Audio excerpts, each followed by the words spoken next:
One by one, the men who wanted his kingdom tried to bend the dead king's bow. For years they had occupied his palace, slaughtered his cattle, drunk his wine, and demanded that his wife choose one of them as her new husband. At the edge of the hall, a filthy beggar watched them fail. They mocked his rags, kicked him, and laughed when he asked for a turn.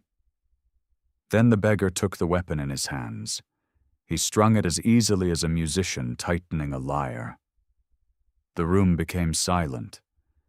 The arrow passed cleanly through 12 axe heads, and the stranger turned the bow toward the men who had humiliated him. After 20 years, Odysseus had come home, and home was about to become his final battlefield. The Odyssey is not a confirmed biography, but an ancient epic, shaped through oral tradition and attributed to the poet Homer.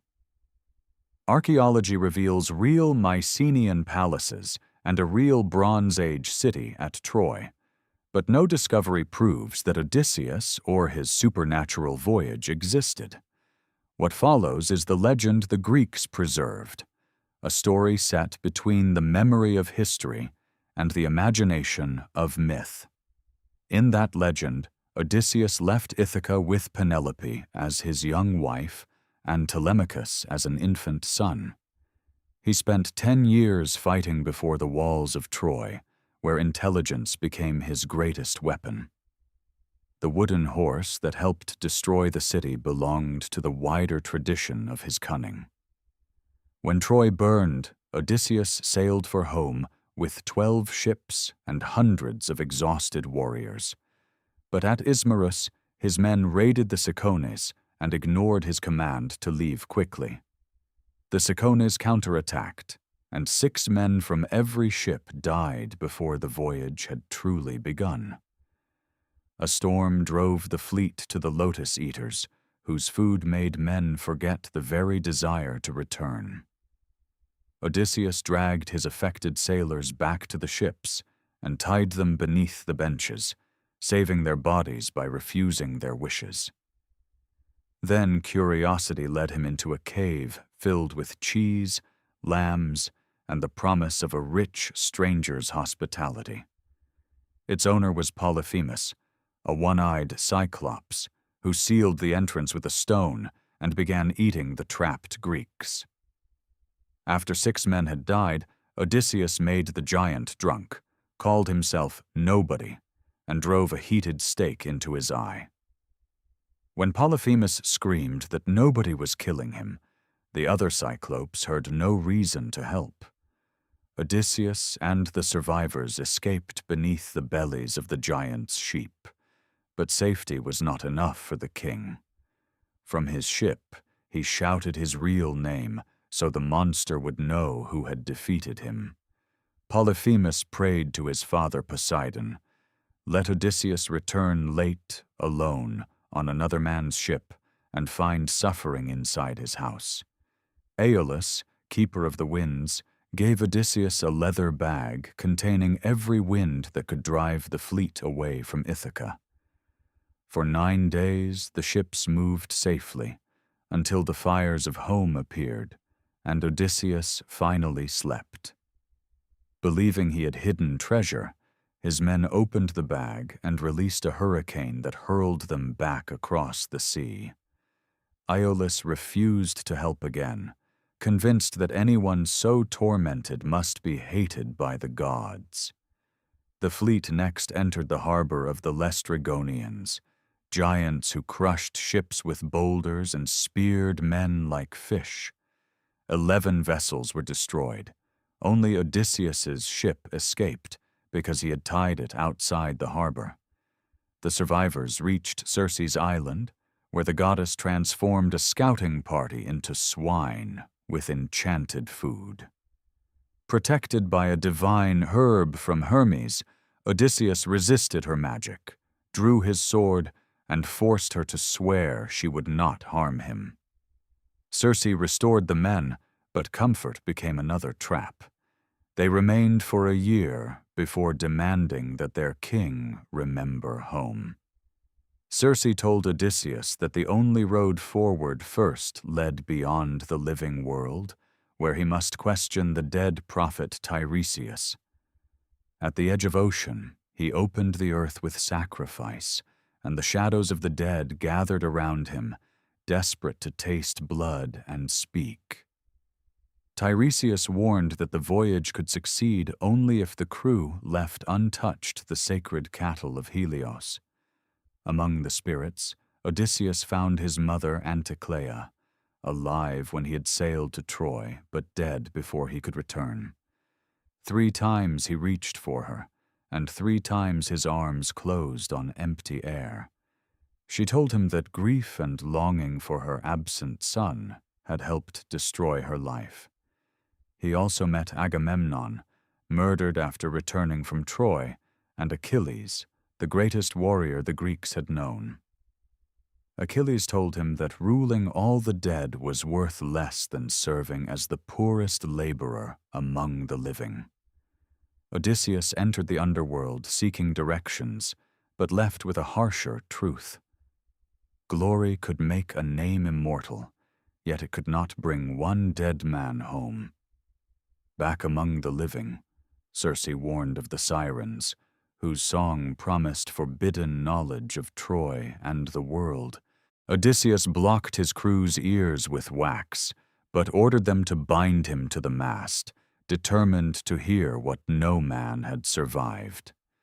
As the voices crossed the water, he fought the ropes and begged for release, while his silent sailors pulled them tighter. Beyond waited destruction on both sides. Charybdis swallowed the sea in a whirlpool, while Scylla watched from the opposite cliff. Circe advised sailing near Scylla and losing 6 men rather than letting the entire ship vanish inside Charybdis. Odysseus withheld the full price, fearing terror would make his crew abandon their oars. He wore armor as if a sword could defeat fate, but Scylla's 6 heads struck and carried away the strongest sailors. They cried his name as they disappeared, and Odysseus remembered it as the voyage's most terrible sight. He escaped the passage, but survival now meant carrying decisions the dead could no longer question. The remaining men reached Thrinacia, the island where the sacred cattle of Helios grazed beneath the sun. Odysseus repeated the warnings of Tiresias and Circe, yet storms trapped the ship for a month until its supplies were gone. Starving and furious, Eurylochus argued that it was better to risk a god's sudden blow than die slowly of hunger. While Odysseus prayed alone and fell into an unnatural sleep, the crew slaughtered the finest cattle and offered part of the meat to the gods. Helios demanded punishment and threatened to carry his light into the underworld if the crime went unanswered.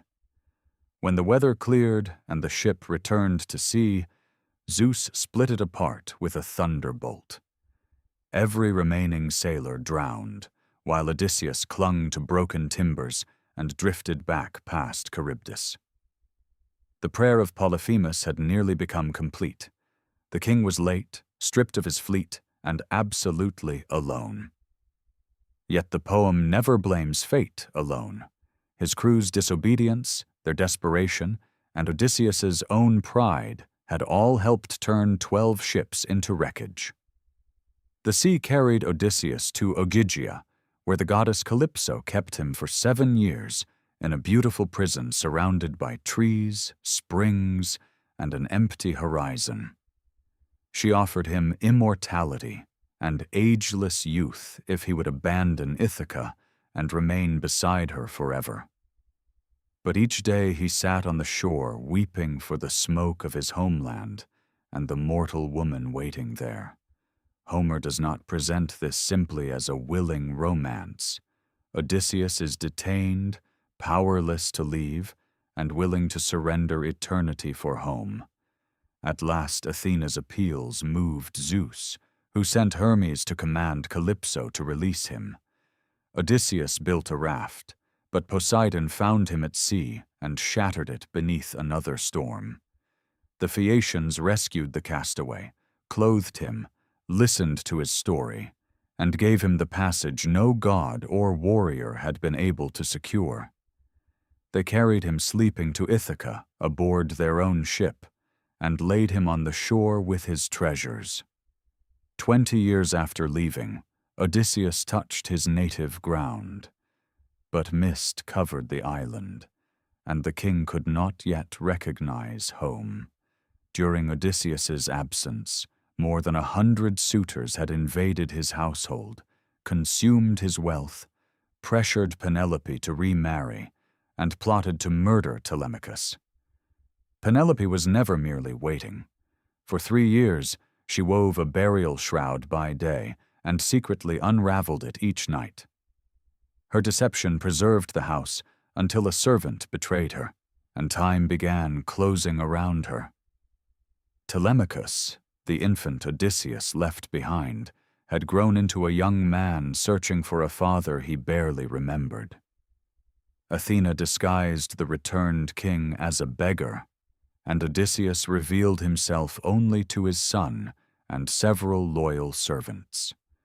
Together they hid the palace weapons and waited until the doors could be controlled. At the threshold, the neglected dog Argos recognized his master beneath the rags and died after seeing him once more.